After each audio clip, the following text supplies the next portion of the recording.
What a fun time, man. Boys are out looking tonight. There he is.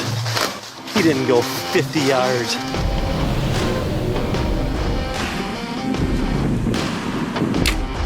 I just found it. Can you get over this?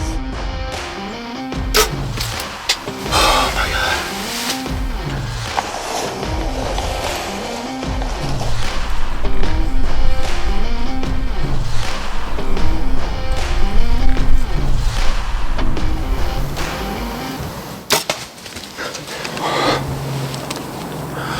Did that seriously just happen?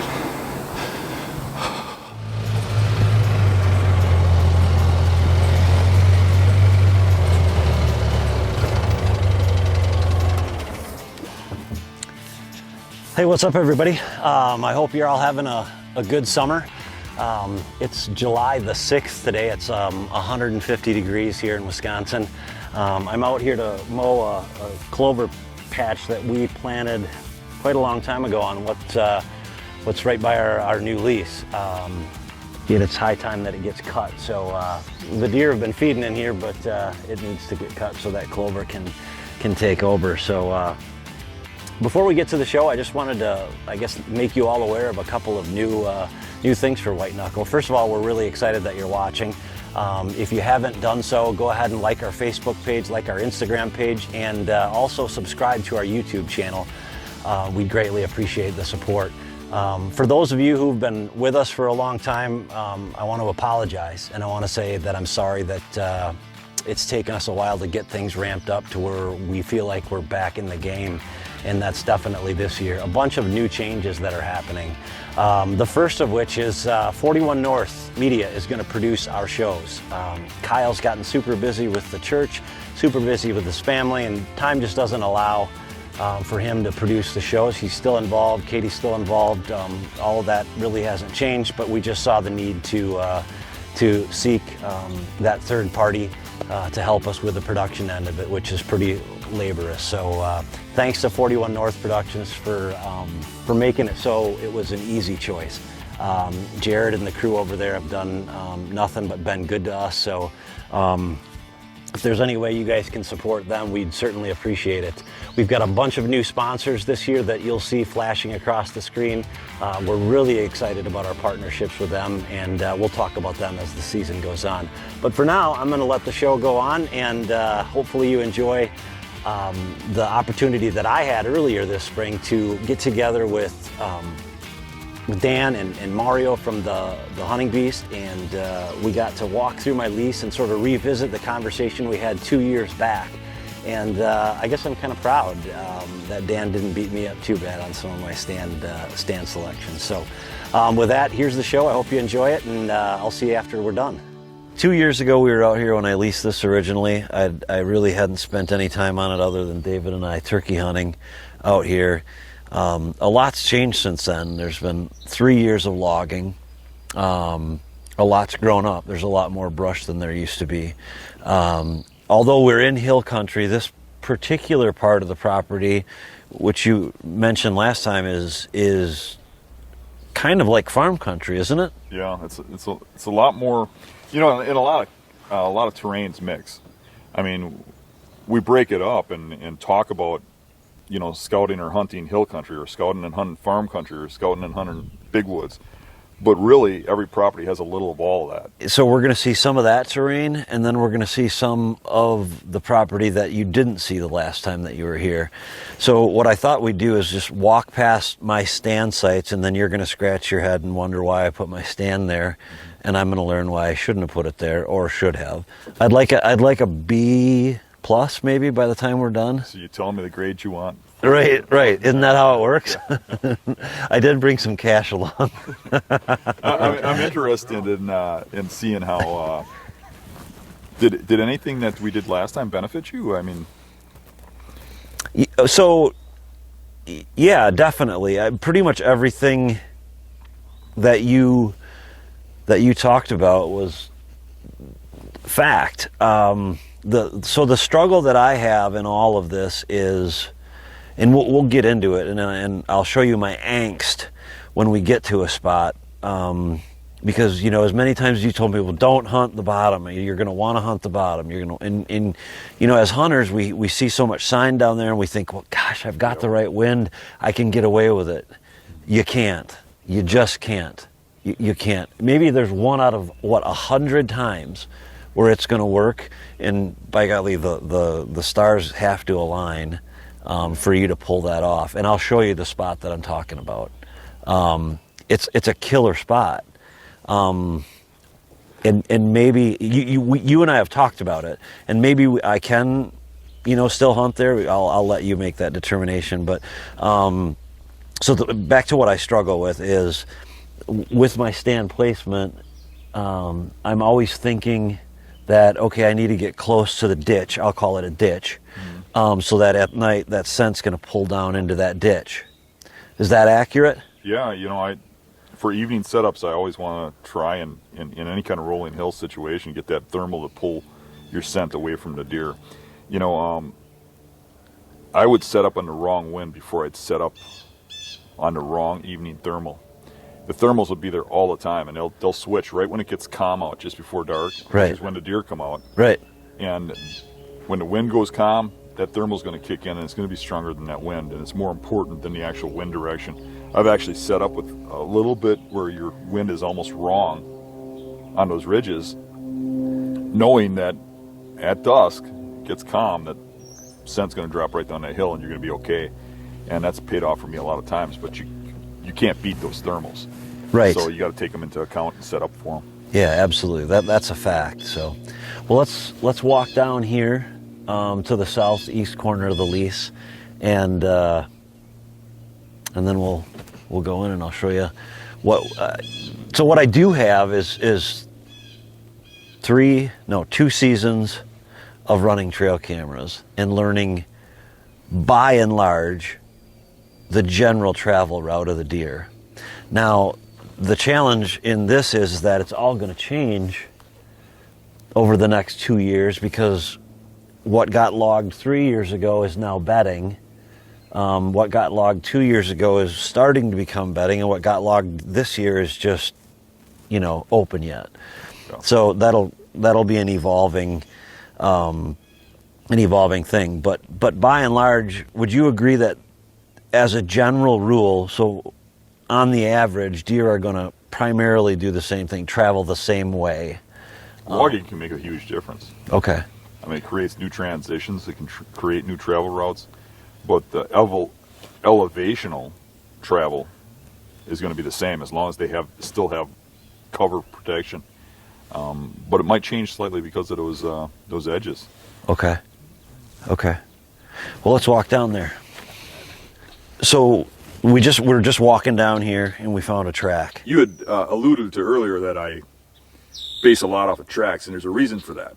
The reason is, like, when you look at your property, you're like, well, I mean, I see other sign, I see a lot of big rubs, a lot of big scrapes. Why are you looking at tracks? You start getting into what a lot of your viewers are looking at and get into more public land or pressured land, or maybe they don't have a lease and they're on something, sharing it with the whole family.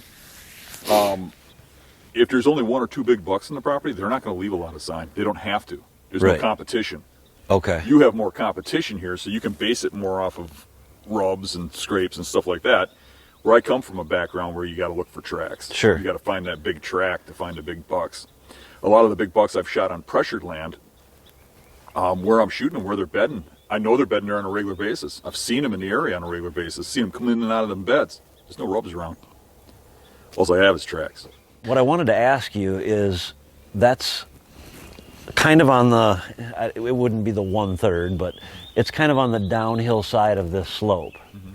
Is it safe to assume that in that situation, with the wind that we have today at our backs, maybe going a little bit this way, that at dark, first of all, it's going to blow out into that field, you know, during the first 2 hours you're hunting, and then when it gets to that last 45 minutes, is it going to pull down in that valley? Mm-hmm. It is. And here's the thing that I asked you about that, Stan, if I can ask a question back. Yeah. You ever run a camera down in the bottom? I do.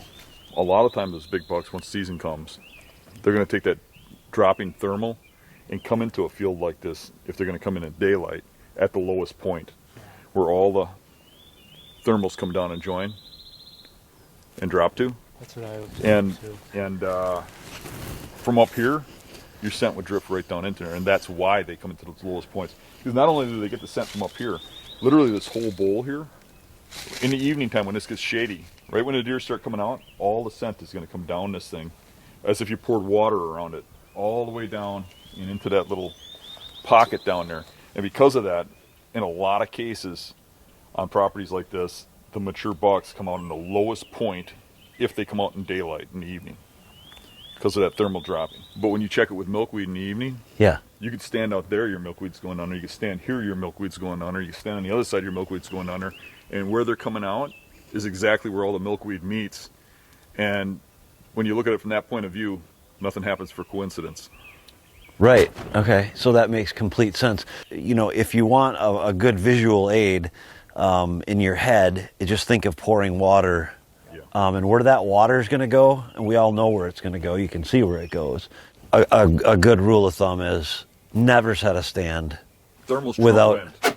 always. That's the rule. Okay. Thermals trump wind. Okay. Thermals will always happen the same way, and deer might not always travel based on the wind. Okay. Right? They travel from bed to food. They do. But on their way, they learn certain things. Right. And the tendencies that always go on, they seem to follow. So you start to see them take a route that gets them to where they want to be, that puts them in that dropping thermal, or puts them in that swirling wind or whatever. And even on the days that the wind direction ain't right to help them, they still take that same trail because it's a trail they take. Right. But where the commonalities are is where they go, if that makes sense to you. Yeah. Yeah. It does. Like where we hunt on swamp islands. Islands often have these little tapering off points that come off them. They have Sure. good bedding on them. Without a doubt, the east pointing end always has the best bedding. And when it's an east wind, they're still bedding there. Why aren't they bedding on the other side? Because they bed there all the time when it's some sort of west wind, and they just get used to bedding there and they stay there. Do you know what I mean? Yeah, absolutely. So they tend to take spots because of the wind, but doesn't mean they follow it all the time. And you got to look for those variations and times to move in, right? Yeah. So what I did, even before I got pictures on that edge of that big deer, or several different big deer, what I did is tried to backtrack into here because I knew they'd be coming out of either this or up on top of the hill, whatever the case may be. Put a trail camera there for the summer. Got lots of good buck pictures crossing right through here. Okay, so one of the things that I've noticed in these big cuts like this, and this isn't that big, but is typically there's going to be trees down in them, and that's going to obviously stop the deer from crossing there. And so I just put a camera wherever I could get a good crossing. Scott Buckley actually told me about that. I'm like, oh, that's a good idea. So I got a bunch of deer pictures or buck pictures here. So I thought, okay, well, this makes sense, but I can't hunt here because you're going to get screwed every time. And my question is, or will you? And I'll let you take it from there. Here's the thing. If they're not bedding here, you could hunt here. I'd expect them to bed here. Only thing is, though, me and Murray were talking about this when you were on the hill. Is you look back here and you see these tops they can bed behind? Yep. It's the wrong wind. They need to be on this side. You got no tops. You got nothing from the hide behind. Right. But they want to sit kind of up that hill and look across, at the other side. This side's set up well for it. That side's not. Like, that might even be a bed right there, like right behind that. Oh, sure. That Yeah, you're right. Because they want to sit up against those logs, and they want to be at an elevation where the wind's starting to drop, and they got back cover. You see what I'm saying? Yeah. So that one, that looks like a bed to me, and it looks does. like set up for a wind going through here. So he's got thick to back. See that thickness? Yeah. If he had that up here, this would rock with bedding. You'd have good bucks bedding in here, dropping through here and going up through there. Now, if you didn't have bedding, you could hunt the spot like this. And how you'd hunt it is to hunt down there, because your thermals are going to go down the stream, just like water being poured. So you can't hunt up here, you can't hunt back here, but you could hunt like in that tree right there. Because when they're coming here, the thermal's going to drop right down the stream, just like water flowing. It's going to follow the lowest elevation. See what I'm saying? Yep, absolutely. So you could hunt it, as long as you don't have a strong enough wind that you're getting a wind swirl. If you just have a thermal on a calm evening, it's going to pull downhill. As the season went on, and I started to check those trail cameras, I noticed rubs, big rubs, starting to show up. From right about here, 3/4 of a mile to the west. Okay. And we're going to walk that. But I'm going to show you one stand site that I picked, and you can either pat me on the back or pick it apart. So this would be that 1/3. Yep. So in that case, you want to be on the downwind side of that, or on the downhill side of that, not downwind, downhill. Either that or up high enough that you're going over the top of them. Right. One of the two. Preferably coming in from downwind and staying downwind. Okay. So there was a crossing over there, and then there's a crossing right down here. This crossing wasn't as prominent, and this is where I started to find all the sign. So here's a question. When I'm standing here and I look at this, Yep. so I don't know if this was intentful, but all 3 points meet at that spot down there. So that draw, this draw, and that other point coming here all meet Yep. right there. So all the thermals are going to pool there. I guess my question is would you try setting up in that tree, or a tree just on the other side at elevation?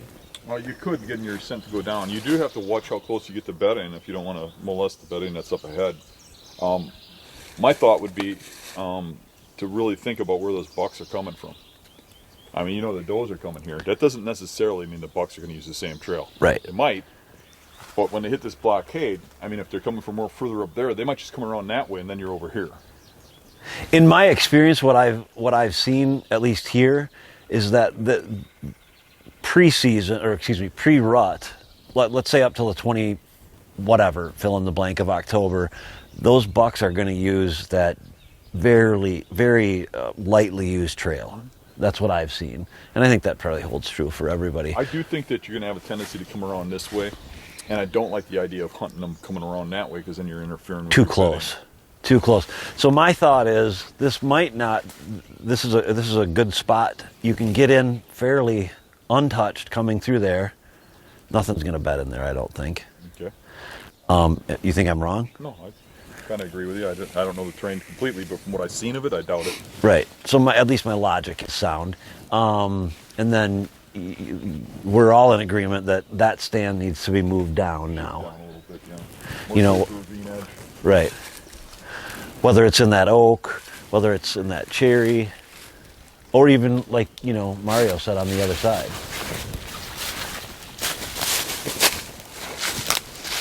So this stand actually was set up 2 years ago. Took it down, then put it up again last year. I didn't hunt it at all this year because I felt like my better chance was down there, because I felt like I was narrowing down where they were going to cross that cut. What I was doing with the trail cameras basically is trying to connect the dots. Yep. So I got them crossing there, and even though this was a relatively heavy trail, that it doesn't seem like it right now, but it was a really heavy trail, I didn't get any bucks here. Okay. So as soon as I didn't get the bucks, I took another camera. You can see it gets thicker there. Yep. And I put it on that transition. Yep. Bucks all the time. Yep. Every day. I can Daylight. see that. Half hour before dark. Sure. Just when the sun's setting, that's when they were coming through. Then I would certainly have Dan sit in this spot. Right? Because he's going to kill one. It's a fine spot, but I look at this, I don't see anything really playing into me being here. I don't think I'm close enough to the bedding. I think that rut travel ain't really going to be just out through the open woods. That's why I was kind of looking at that trail coming up here, thinking about it. I was thinking they would be following more of a transition or an elevation. The elevation here is really rolling. So they might go through an open woods like this, but if they are, they're coming from point A to point B, getting back to that elevation, right? And it makes sense to me that they'd walk that transition. Now, I didn't see that until you pointed it out, but it makes perfect sense to me. Sure. That they'd follow that transition and then ease around Yep. and drop down. Okay. Well, let's go look at where I did have all the pictures. I was kind of wondering about your, when you said earlier that you're not hunting in here till rut, and I was wondering why, and now it's making more sense. Yeah, I was wondering that too. That You don't get any during the early season? I don't get any daylight pictures. as soon as that velvet was off, gone. Having to do with the elevation in the bedding. I really think you need to enhance the bedding in here so you have opportunities for the whole season, so that you get your money out of your lease and your fun out of it. Right. I know you travel a lot, but every now and then you're going to be around and you could hunt. Right. But you don't want to waste the property if there's nothing here. Well, the nice thing is with my job, I can kind of disappear for a month, and I did, and I hunted this, but I felt like I had better spots. Now, as we get up into here, you'll see that that there's a few more bedding spots. But yes, I think by and large you're correct. The majority of that real strong bedding, when I say strong bedding, I mean real thick, dense cover is that way. And because of the MFL program, that elevation that they have over there that you don't have here, right? It's huge because that elevation is huge for bedding. I don't think that this is a good evening stand. Or area, because I think I'm so far from the bedding here. Does that make sense? You look like I'm well. Rut timing, you could have action at any time. Right. It could be evening or morning. It's just a matter of getting back here, I think. But truth be told, if you're running cameras back here, your camera should be telling you that. And they did exactly tell me that. They did. They told you mornings. Told me mornings. Yeah, okay. So I think, would you say that stand, based on what you're seeing, is out of position? I don't know if that's exactly where I'd put the stand, but if I look at the elevation, that's right where it starts to drop off. So I do see some travel in that position, and there's a worn trail right where that terrain drops off. Sure. But you could probably, looking at that, if you can find the right tree, get half the distance to up here, and cover both those trails. And you're still dropping down into the valley with your scent in the evening. I look over there and I can see a scrape from here that's being used right now.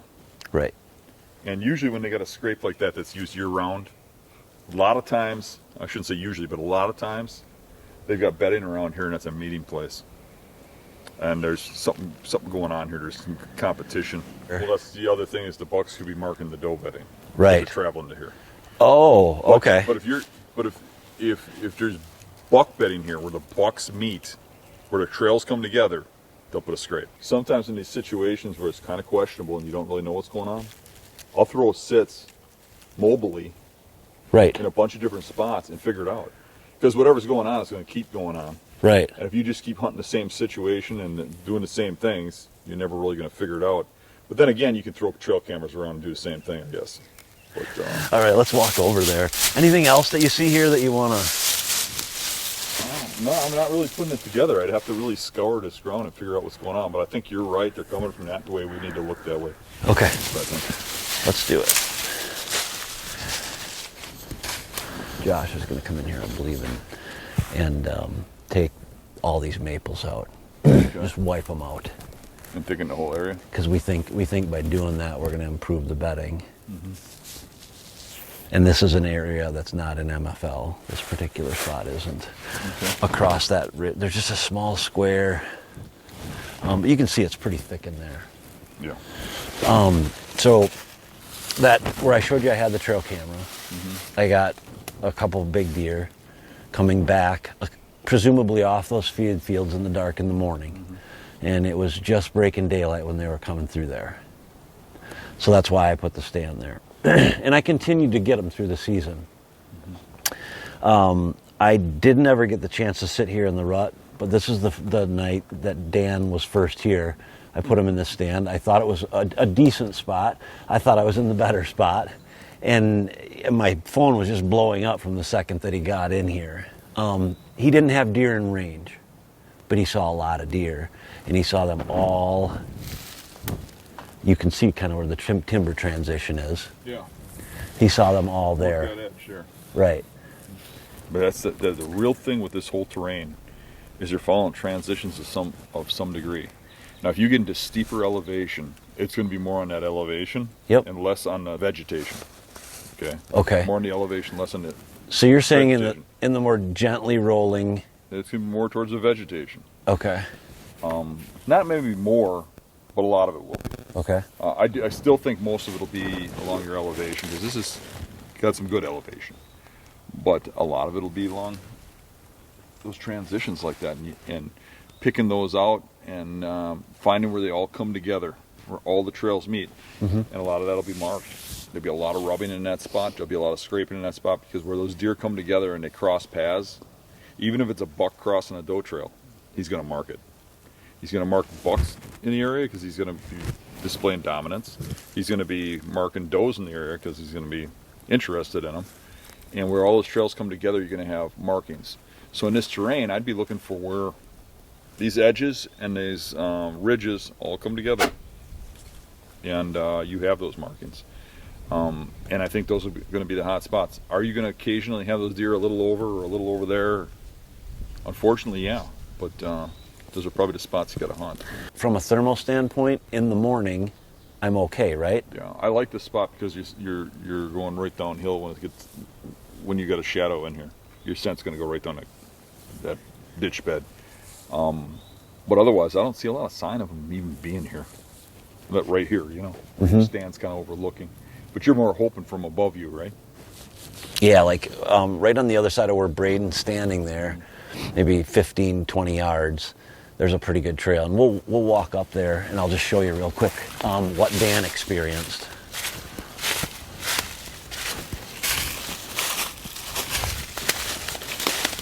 But he was seeing all the deer traffic go right into, basically into there. So how's it traveling from this point of view?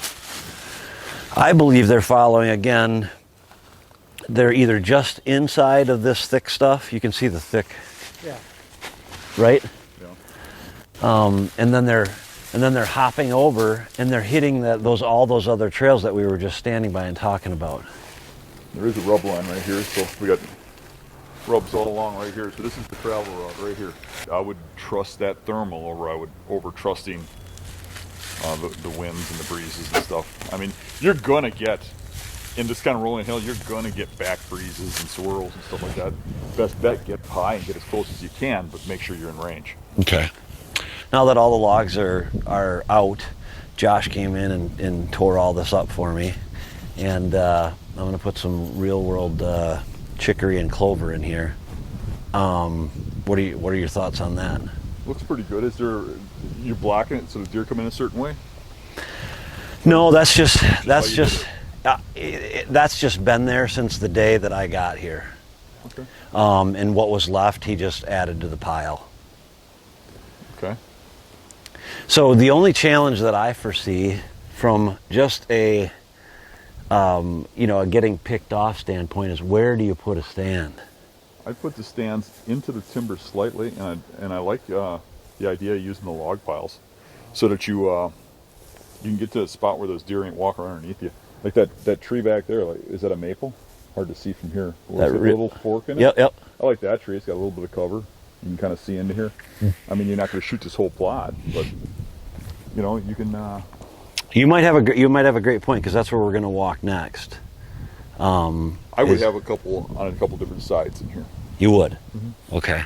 And then I probably wouldn't even check cameras here. I'd use one of your cell cams. Cell cams, yeah. Yeah. And then you know when they're here. Yep. You know. Yeah, I was going to put the cell cam right over there. One thing that would help greatly is if you could find a way to put a water hole in with it, if it's a good one. You know, if it's a good plot.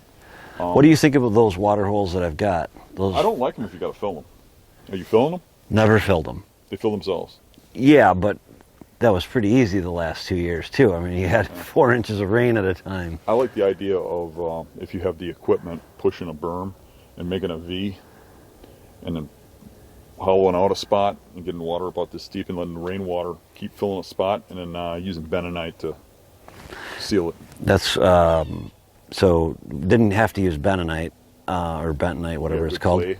It's really, yeah, so they put a dam, the NRCS did a cost sharing with a landowner, and they put a dam down below in this cut.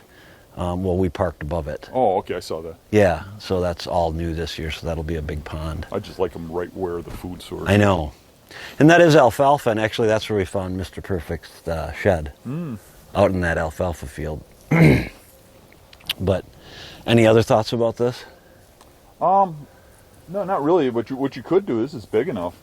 You could plant the outer berm with some high grass or something, so that they have Plot screen. so that they have a feeling of safety when they go into the center. So it's not like open like a field. so you don't have the same issues you're having with the field out there. Okay. Yeah, I mean, there's really, you know, there they can enter it however they want. You could even do corner on the outside or something too. Yeah. Just, even if it doesn't mature, you got something that's Right. just a blockade. I like that idea. Plot So when screen. you're thinking the bedding's going to come from up there, and there. I think the majority of it's going to come from here. I just don't know 6 months from now what that's going to look like in there. It looks pretty thick already. Right.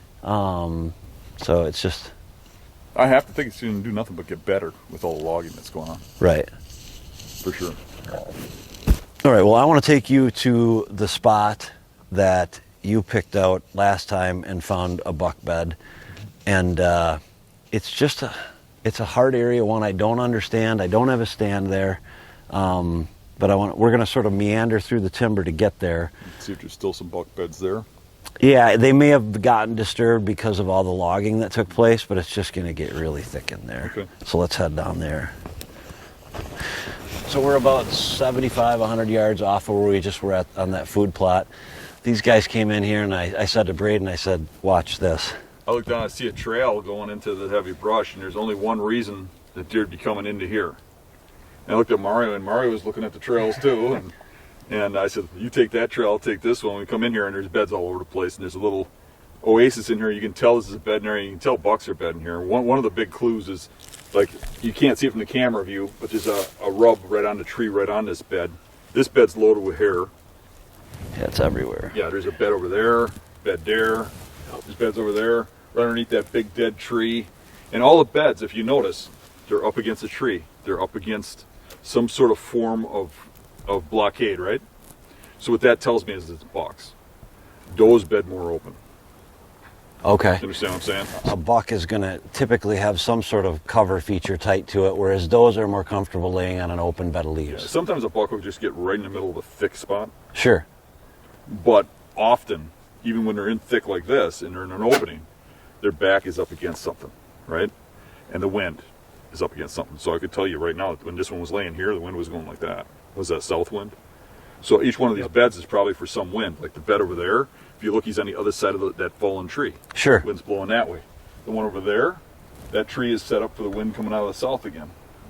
Thick up against the back. So every one of these beds, you can look at it and you can say when he is here and why.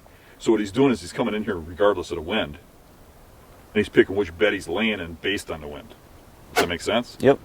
Yep, 100%. Yeah, the other tree that I found over there that had a bed underneath it is similar. It was a little bigger tree and it bent in like this, but that bed was facing, looking down that access trail and looking down that trail that paralleled it that we were walking on. Gotcha. It wasn't as matted down as this, but I think we're pretty close to where we found the beds last year, right? 2 years ago, yeah, this is about 75 yards that way where you found the beds. Okay, I knew we were in the same area. That's not a mature buck. That's probably a year and a half last year, 2-year-old this year. Right. But based on that rub here, I would say there's probably, when there's a good buck in the area, he lays here. Okay. Which Well, is good. I mean, we're not very far from your water hole, and I mean your food plot, and Right. Cool. be interested to see what comes out of here. Okay, so we've got a cut here that's shaped, actually it's pretty narrow, a V. And then over there we've got a much wider V. And my question to you is, just purely from a 50,000 foot view, you're at home, you're looking at a map. Are you gonna try to get at the top of this V up here, because they're likely gonna travel the top side, or don't you key in on the absolute top of that? I got to look at a terrain to really know for sure. Okay. But what a map would tell me is that I need to look at this area. I mean, all this steep terrain coming together and all these draws coming together, kind of. But when I look at this physically and I see this is literally a point, because that ravine goes all the way around it, right? It's kind of a slower drop, but then there's a steeper drop on the edge, but it looks like mature trees. Yes. But now you logged it.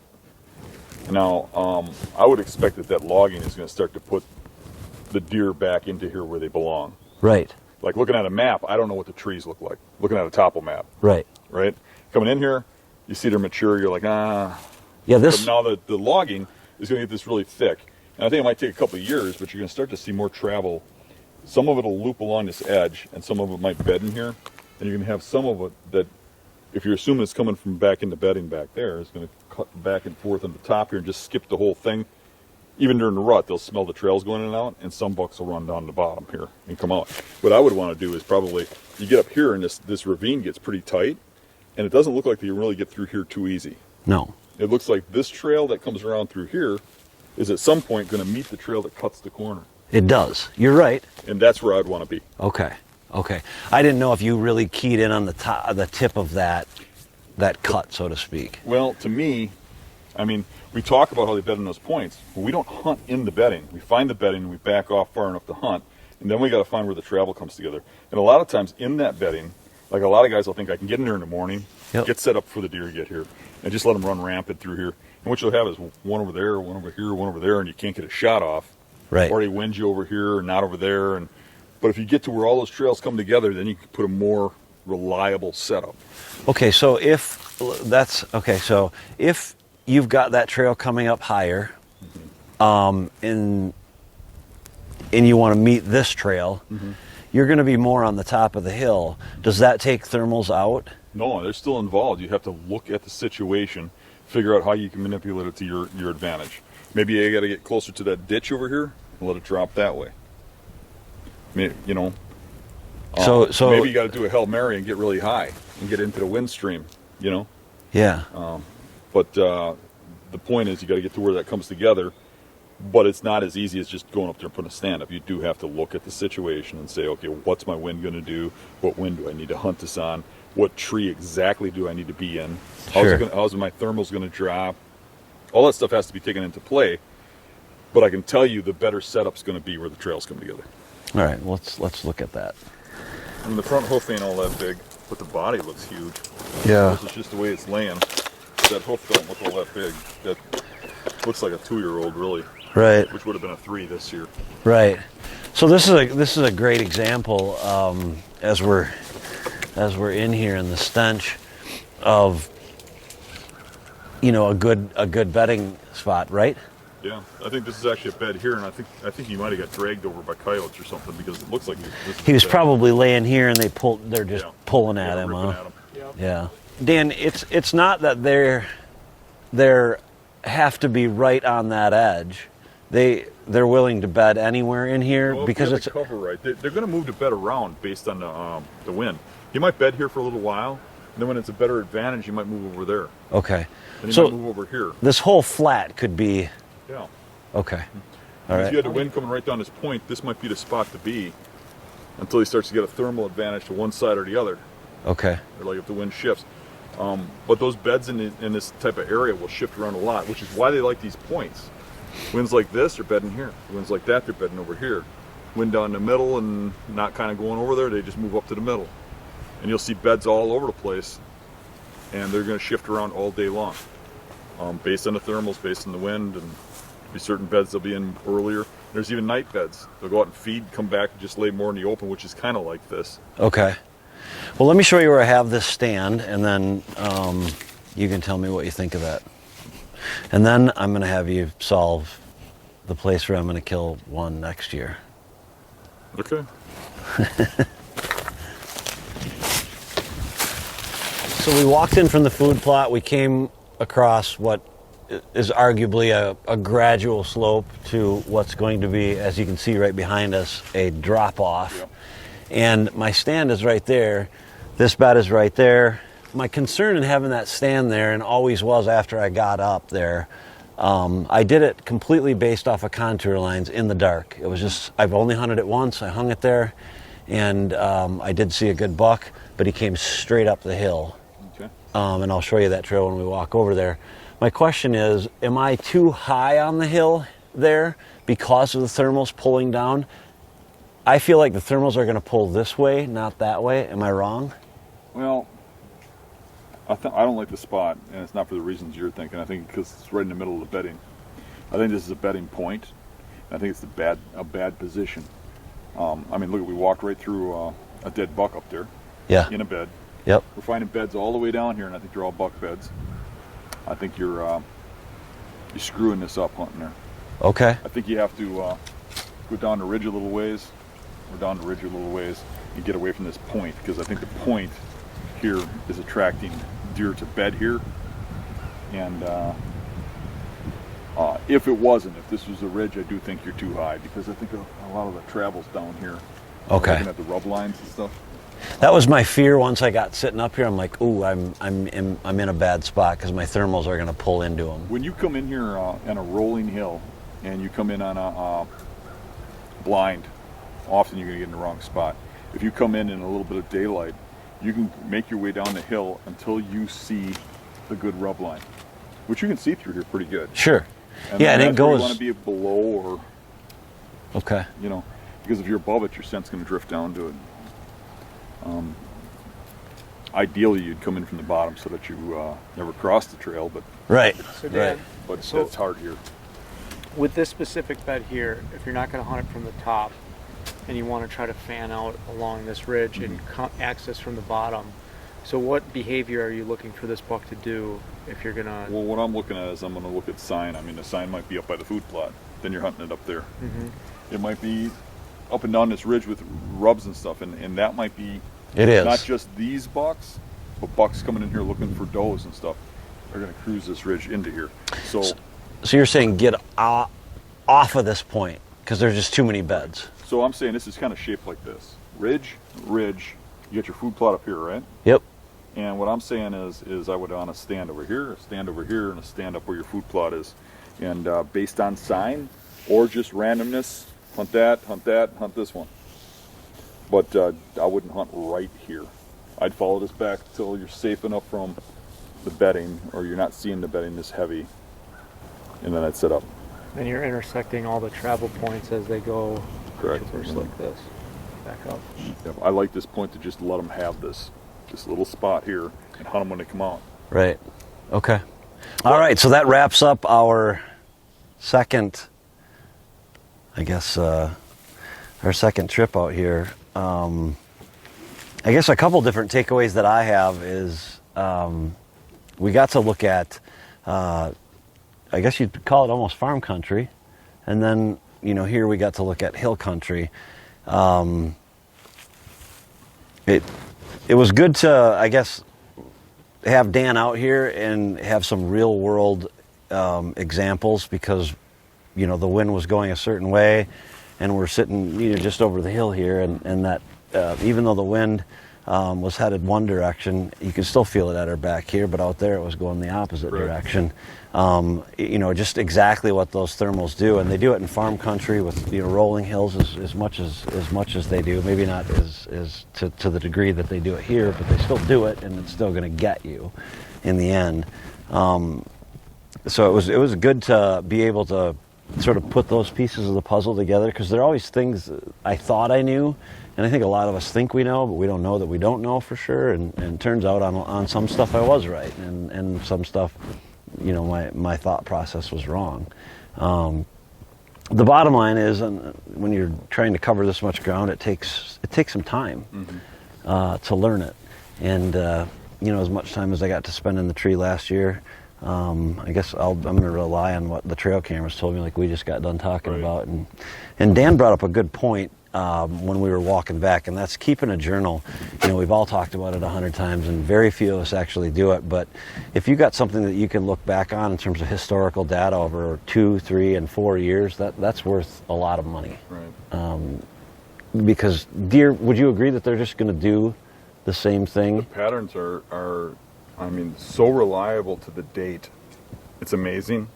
And then they're also reliable on wind in some spots. And I found spots where, you go back and you look at the camera pictures and you're amazed to find out that every time it was on a north wind that a good buck came by. And then you start to put 2 and 2 together that you got to hunt there on a north wind, and maybe you got to shift your stand for a north wind, or, because it wasn't right for that. But those journals teach you so much.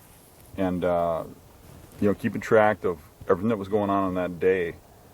And every time you see a deer from a position, or your trail cameras pick up a deer in daylight and look at what the wind was, what date was it, and you start to see those patterns repeat year after year after year.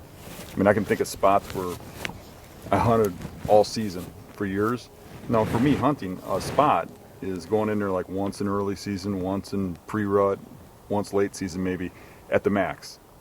In this spot, I'd killed a lot of deers over the year. Then I started, I put a camera out there, a email camera.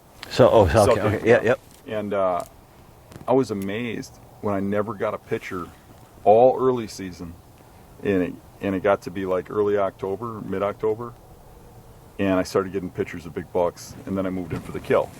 And I didn't have pictures in peak rut. And then when I looked back at the journal, I really never paid a hell of a lot of attention to that particular spot. But when I went back to the journal and looked at it, every deer killed was in that time frame. Sure. That mid-October time frame. And you start to see this over and over again in all your spots, that it's just year after year the same time frame. As long as you don't get in there and abuse it or change the terrain or clear cut it or something, it's year after year the same things happen in the same spots. And it's timing. And if you miss that timing, you can blow it. Get in there early, spook the spot out, and it's not good for the that peak time when you go in there. Right. You see a lot of people do that with rut. They say, I'm staying out till rut. But they don't know why or anything. Right. And that's not every spot. I've got spots where early season I can kill a big buck real easy if I get in there real early. Right away in the beginning. Right in the first week of season. And it's not no good any time the rest of the year. And I've got spots that late season kick butt. But you don't always get the right read just looking at the land. So sometimes it takes more than just scouting. Scouting gives you an idea and you take an educated guess. You go in there and you go after the bucks based on what you learned from your scouting. Reading the terrain, looking at the sign, just trying to determine when it was. But then when you hunt it and when you get a camera in there, then you start to get in reality to go along with what you learned when you're scouting. And maybe your scouting was off, maybe it was on, and the two together can make you a more rounded hunter, because now you're going to know what you're looking at the next time you go look at something. Right. I think anytime you have data, hard data, real numbers that you can look at, not hypothesis and conjecture, and, all that stuff, it opens up your eyes. Sometimes we think we're doing something and we really believe that we're doing something, but then when you look at the numbers and you realize you're not. And there's a definite benefit to keeping it. I think with using cameras, you had a lot of cameras out in your tracking data. I mean, if you had more time, like if you go back 30 years, people, they were hunting, right? They were bouncing around and they were hunting every day, and they were building those patterns, and they were learning what the movement was and what the deer were doing, and then based on those movements they set up, and those patterns were repeatable on other properties that were similar topography.